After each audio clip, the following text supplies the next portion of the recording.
고래는 동물들 가운데서 참 많은 볼거리를 보여주는 동물입니다. 저는 그렇게 나가서 본 적은 없지만 이 배를 타고 먼 바다로 나가보셨던 분들은 아마 자주는 이렇게 볼 수는 없지만 아주 가끔 이 차가운 바다 가운데서 이 굉장히 고래가 멋있지 않습니까? 네. 이 멋있는 동물이 이렇게 수면으로 올라오거나 또 물 위로 이렇게 뛰어오르는 장면을 볼 수 있다는 것이죠. 이를 본 사람들은 이렇게 한결같이 말하곤 합니다. 이때의 그 감동은 참 이 주체하기가 힘들 정도로 너무나도 멋진 그런 장관이다, 이렇게 얘기하는 것이죠.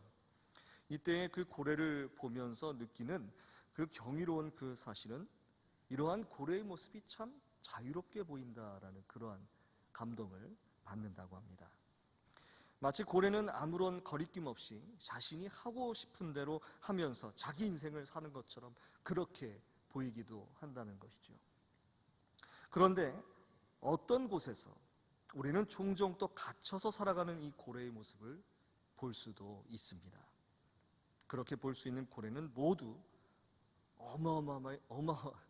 말도 잘 안 나오네요. 어마어마하게 커다란 수족관에 갇혀 있는 것들이죠. 얼마 전에 한화모 그 업체를 말하면 안 되는 건가요? 네, 수족관, 요즘은 굉장히 큰 수족관들이 많이 생겼어요, 국내에. 보면은 어떻게 저렇게 큰 그 동물, 그러니까 물고기들을 그렇게 가져다 놨는지 모르겠는데, 거기를 이렇게 들여다 보면 있을 수 있는 그러한 수족관에 갇혀 있는 고래들도 있더라는 것이죠. 이들은 수족관에서 아주 세심한 보살핌을 받고 또 규칙적으로 먹고 묘기를 부리는 훈련까지도 받게 되죠. 이 고래는 참 영리한 동물이어서 이렇게 사람과 함께 노는 것, 또 이를 위해서 훈련받고 청중 앞에서 묘기 부리는 걸 참 좋아한다고 합니다. 얼마 전에 북아메리카의 태평양 해안에서 이 동물 보호 운동가들이 수족관에 있던 고래 한 마리를 바다로 풀어주려고 했던 일이 있었다고 합니다. 다음 순간 예상 밖의 일이 벌어졌다는 거예요. 그 고래는 헤엄쳐 가서 조금 먼 바다에 이렇게 생각보다 짧은 시간을 보낸 뒤에 자진해서 수족관으로 돌아왔다는 겁니다. 이 고래는 위험하고 험한 바깥 세상에서 혼자 먹이를 찾느니 차라리 예전처럼 이 수족관에 갇혀서 보살핌을 받는 편이 아마 훨씬 더 낫지 않겠느냐, 그런 생각을 해보기도 했던 것이죠. 이 바다의 생물 중에 가장 상위에 있어서 그 어떤 존재도 억압하기 어려운 동물인 고래가 이전에 그 본래의 모습처럼 자유를 찾아 나아갈 수 있는 기회가 찾아왔음에도 불구하고 자기를 길들여버린 환경에 이렇게 순응하고 마는 이 모습은 이를 지켜보는 사람들에게 참 안타까운 그런 느낌을 들게 합니다. 그런데 비단 이러한 고래에게서만 이렇게 안타까운 현상이 벌어지는 것은 아니라고 오늘 본문은 우리에게 말씀하고 있습니다. 우리 믿는 사람들에게도 동일한 모습이 존재하더라는 것입니다. 오늘 본문 갈라디아서의 이 배경은 사도행전 16장과 18장에 걸쳐서 집중적으로 나타나고 있으며 넓게는 13장에서 18장까지, 즉 사도 바울의 1차에서 3차에 걸친 선교 여행을 그 배경으로 하고 있습니다. 이 사도행전 9장에서 사울이었던 이 바울은 다메섹 도상에서 주님을 만나서 회심을 경험하게 되죠. 복음 그 자체이신 이 주님과의 아주 급격한 만남으로 인해서 사울은 자신의 모든 방어막이었던 율법주의를 무장해제 당하게 됩니다. 그리고 그를 이방인의 사도로 부르심을 깨닫고 광야에서 훈련을 받은 후에 사도행전 13장에서부터 그는 예루살렘과 이스라엘의 바깥으로 나아가서 복음을 전하기 시작합니다. 이것을 그의 선교 여행이다, 이렇게 성경은 말씀하고 있죠. 이제 사울이었던 바울은 사도가 되어서 열정적으로 이방인에게 복음을 전합니다. 그리고 그는 갈라디아 지방의 비시디아 안디옥이라는 곳에 이르러서 유대인 회당에 들어가 다윗에 대한 말씀을 읽고 설교를 하게 됩니다. 그러면서 바울은 이사야서 55장 3절의 말씀을 예로 들고 있습니다. 내가 다윗의 거룩하고 미쁜 은사를 너희에게 주리라. 그리고 부활 시편인 시편 16편의 말씀을 그 뒤에 계속 말씀하고 있어요. 주의 거룩한 자로 썩음을 당하지 않게 하시리라. 바울은 이 두 구절을 통해서 이전에 유대인들이 듣지 못했던 설교를 감행합니다. 유대인들이 영원한 별로 존경했던 다윗은 죽어서 썩음을 당했다는 것이죠. 그러나 죽었으나 썩음을 당하지 않으신 분이 계셨다는 것입니다. 그분은 바로 예수 그리스도시라는 것이죠. 결론은 모세가 준 율법을 통해서 구원을 얻는 것이 아니라 바로 죽었으나 다시 살아나신 메시아, 즉 예수 그리스도를 힘입어 구원을 얻는 것이며 이를 믿는 자마다 의롭게 하심을 얻게 된다라는 말씀을 전했던 것이죠. 처음으로 믿음으로 의롭게 된다는 교리, 이신칭의를 유대인들에게 사도 바울은 전했던 것입니다. 이 이신칭의의 교리는 바로 다음 바울의 1차 선교 여행을 마치고 선교 파송 교회인 안디옥 교회로 돌아온 15장에 이르러서 공격을 받게 됩니다. 유대로부터 내려온 어떤 사람들이라 표현되어 있는데 유대 정확하게 어디인지는 잘 모르겠지만 아무튼 성경은 그것을 별로 중요하게 여기진 않는 것 같아요. 이 사람들은 바울의 이신칭의의 반대의 개념을 가르치고 있었던 것이죠. 모세의 법대로 할례를 받지 않으면 구원을 얻지 못한다라고 말하는 것입니다. 1차 선교 여행의 동반자인 바울과 바나바는 이 문제로 그들과 다투다가 예루살렘 교회로 이 문제를 가지고 올라갑니다. 그리고 이때에 역사적인 첫 번째 세계 교회 공의회가 예루살렘 교회에서 열리게 되는 것이죠.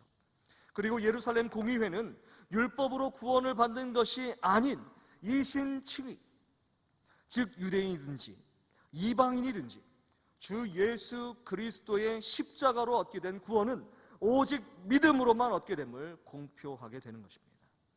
다만 지금까지 유대인들의 전유물이었던 율법은 이방인들을 괴롭게 하지 않게 하되 우상의 더러운 것, 또 음행, 목매어 죽인 것, 피를 멀리하는 것 등 신앙생활을 돕는 기능으로서 이해하는 것을 다 같이 공유하게 됩니다. 이제 이 이신칭의의 이 교리를 들고 이방인의 지역으로 다시 2차, 3차로 바울은 나아가면서 소아시아의 지역과 아가야, 고린도, 마게도니아 지역으로 나아가 복음을 순차적으로 전합니다. 이렇게 전한 이신칭의의 복음을 기쁘게 받아들인 교회가 바로 오늘 본문의 갈라디아의 교회들이었다는 것입니다. 사도 바울은 특별히 이들을 자주 방문했습니다. 그리고 이 교회들을 세운 데에 매우 관심을 가졌습니다.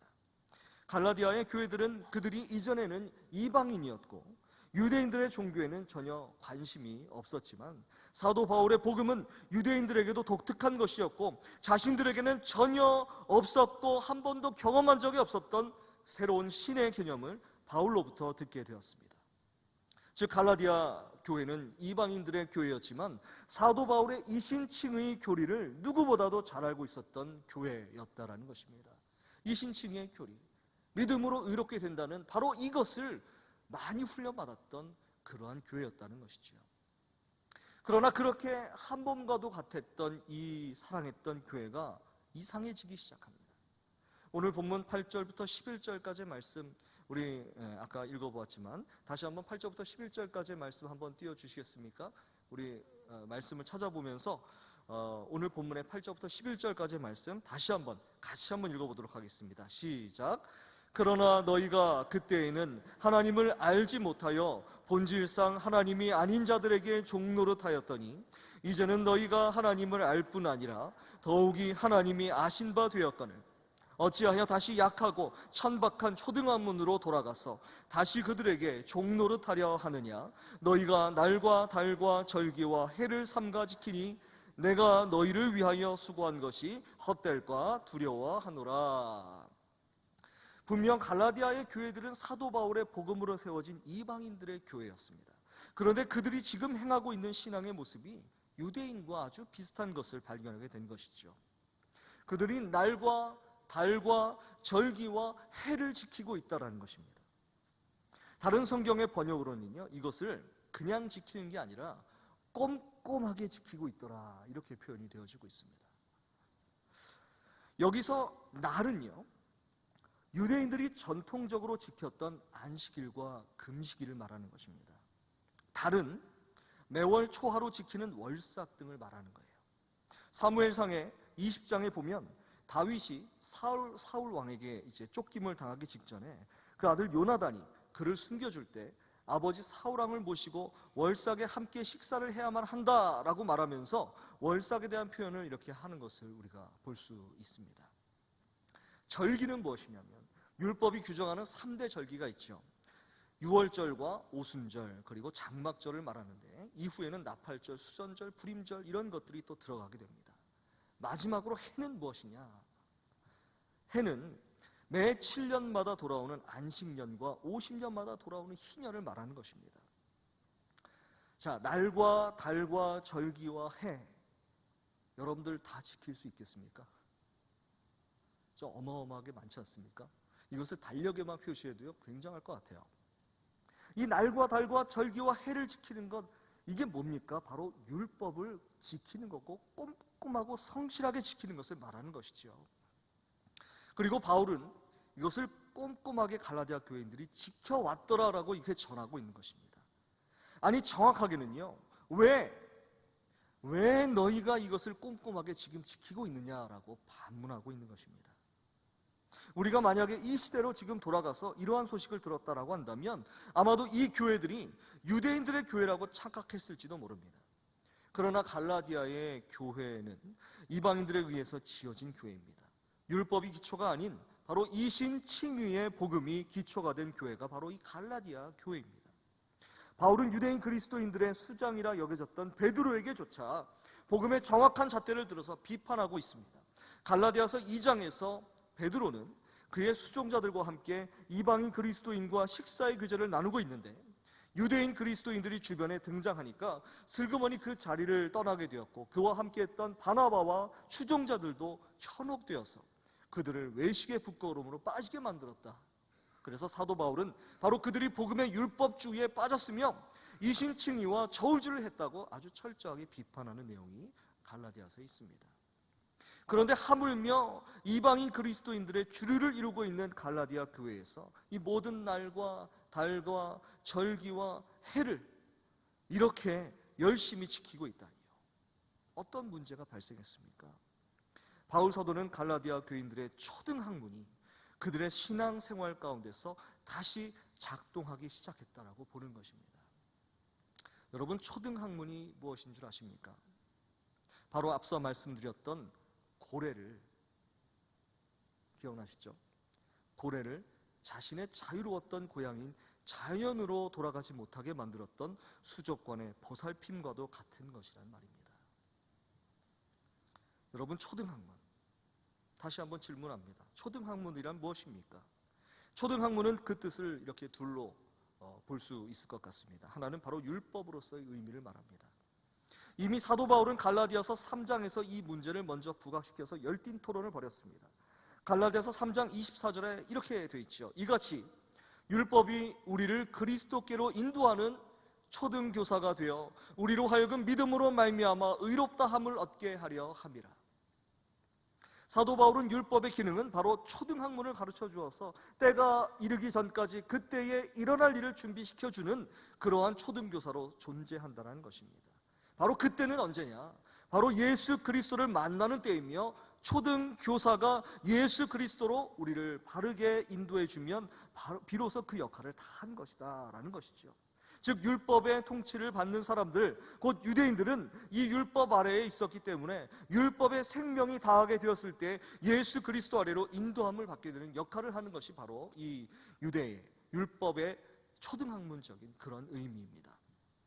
그런데 또 한 가지 의미가 있습니다. 초등학문이란 뜻을 헬라어로 번역하면 스토이케이아라고 이렇게 부르죠. 이것은 뭐냐면요, 세상의 원소들이라는 그런 뜻을 가지고 있습니다. 기초적인 그런 것을 말하는 것이죠.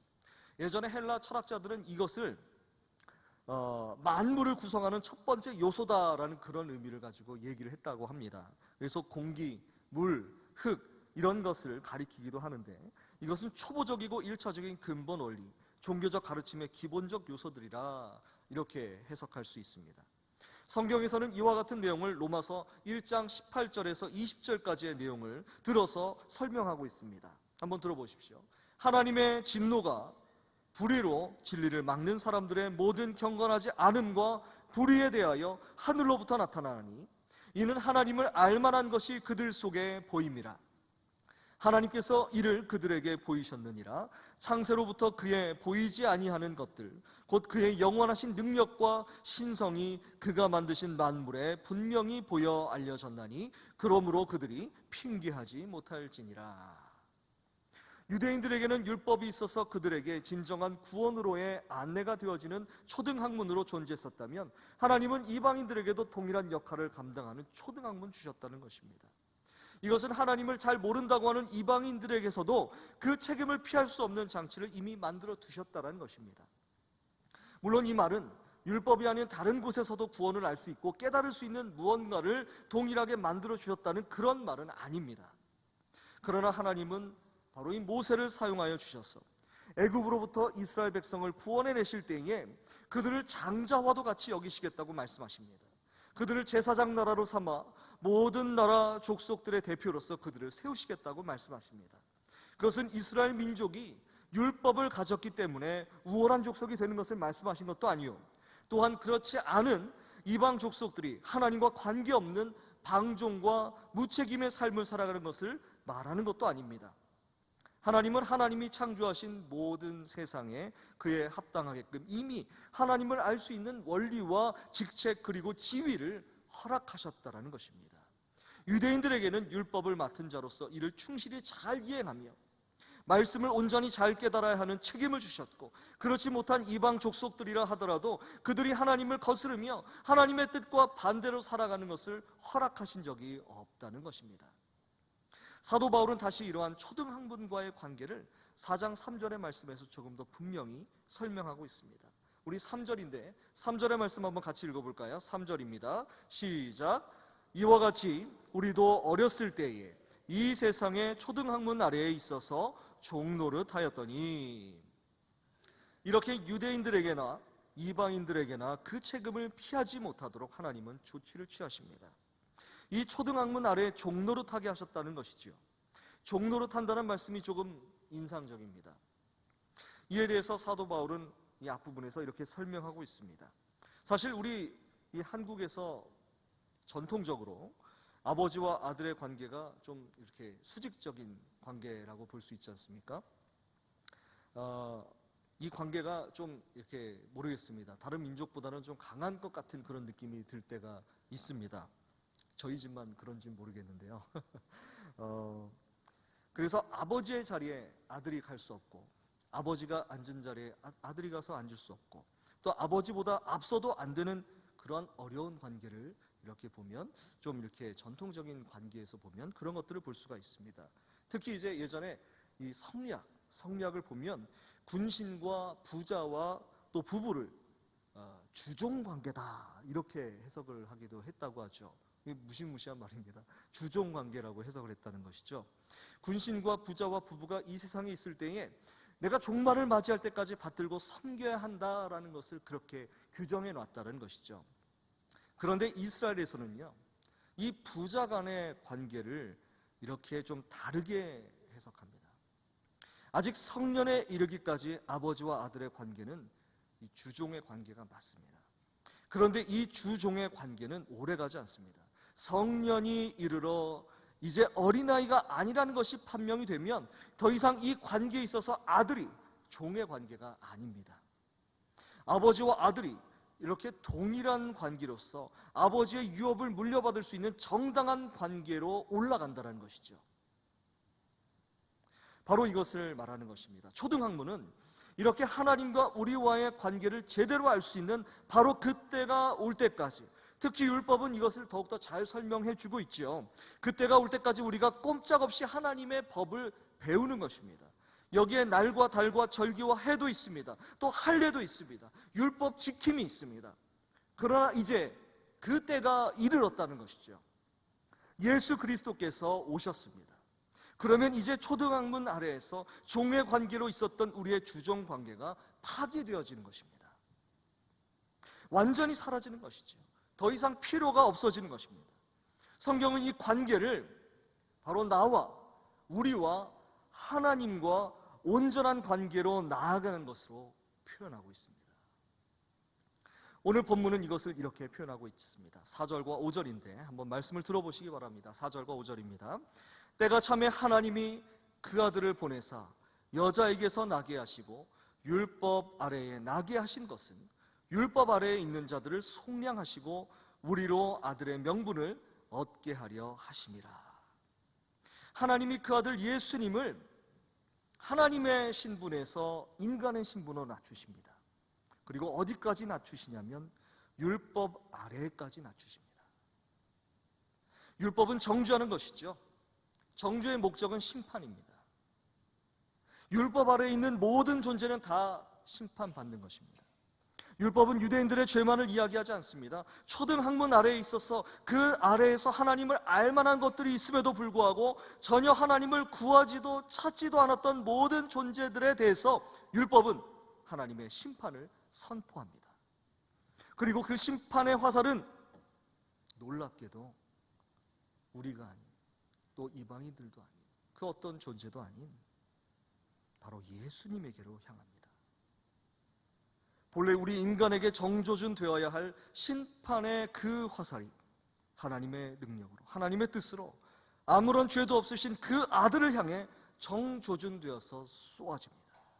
그것이 바로 하나님의 아들이 율법 아래에 태어난 이유인 것이죠. 하나님의 아들이 내려오셔서 십자가의 심판을 당하십니다. 그리고 이 심판에 대해 아무런 공로도 없는 우리가 십자가를 통해 다시 아들의 명분을 얻게 해 주십니다. 누가복음 15장에서 탕자는요, 아버지가 돌아가시지도 않았는데 받았던 모든 재산을 다 탕진하고 난 다음에 그것도 그 받은 것조차 다 갚을 길이 없어서 돼지 우리를 치는 그곳에 우리를 치면서 돼지의 사료조차 자기 것이 되지 못하는 그런 운명에 처해졌을 때, 그때서야 비로소 나는 아들의 자격조차 없구나 라는 것을 고백하는 것입니다. 나는 아들로서 아버지를 만날 그 어떤 자격도 없는 죄인이라는 것을 깨닫게 됩니다. 그래서 종이 되기로 합니다. 그러나 아버지는 아무 말 없이 그에게 아들의 옷을 다시 입히십니다. 아들의 반지를 다시 끼워 주십니다. 아들의 잔치를 동네에서 벌이십니다. 여러분, 초등학부는 하나님의 뜻이 우리에게 주종관계를 유지하는 것이 아니라 아버지와 아들의 신분으로 회복되어지는 것임을 깨닫게 해주는 연결고리라는 것입니다. 그런데 갈라디아 교인들은 바로 이 초등학문을 다시 돌아가고자 했던 것입니다. 우리말에 이런 말이 있습니다. 나이를 거꾸로 먹는다. 잘 알고 계십니까? 이 말이 속담인지는 잘 모르겠습니다. 이것은 나이에 맞지 않는 짓을 한다는 그런 뜻이죠. 그 나이가 되면 거기에 맞는 학문과 배움이 있어야 하고 행실과 예의가 있어야 한다는 것인데, 이것을 거꾸로 유아기의 모습으로 돌아가는 매우 이상한 현상을 말하는 것이죠. 갈라디아 교인들은 바로 이러한 모습으로 마치 유아기로 돌아가는 모습과도 같이 초등학문을 사랑하고 있더라는 것입니다.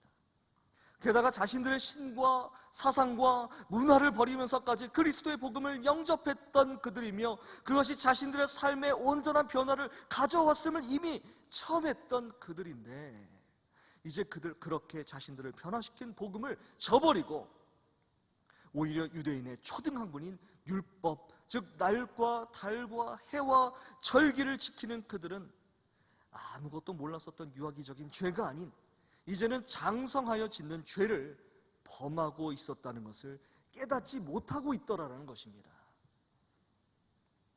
갈라디아의 그리스도인들은 오늘 본문의 말씀을 통해 사도 바울은 이렇게 주장하고 있습니다.